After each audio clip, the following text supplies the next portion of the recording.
Sweden में corona वबा की तेजी से बढ़ती हुई सूरत हाल के पेश नज़र वजीर आज़म और उनकी काबीना ने एक हंगामी प्रेस कॉन्फ्रेंस में नई हिदायत का ऐलान किया, जिसके मुताबिक किसी एक जगह पर 8 से ज़्यादा लोग जमा नहीं हो सकते हैं, चाहे वो कोई घरेलू तकरीब हो, सकाफती तकरीब या कारोबारी मुलाकात हो।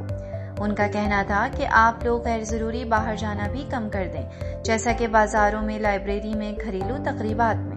मैं समझता हूँ कि बहुत सारे लोग इस सूरत हाल से तंग आ चुके हैं और उन्हें ये अफसोस होता है कि वो अपने प्यारों से नहीं मिल सकते, लेकिन कोरोना हमारे जज्बात को ध्यान में नहीं रखता है, इसलिए ये कदम उठाना ज़रूरी था ताकि इस वबा के फैलाव को रोका जा सके।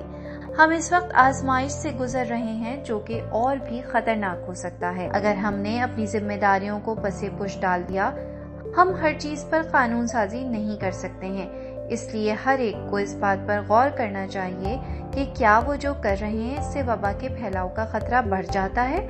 अगर जवाब हाँ में है तो आपको इस चीज से परहेज करना चाहिए।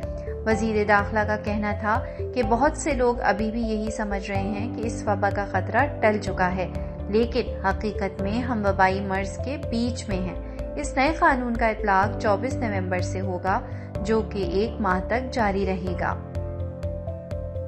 मजीद मालूमाती और लेटेस्ट अपडेट्स के लिए विजिट करना ना भूलें हमारी वेबसाइट www.urdukaset.se।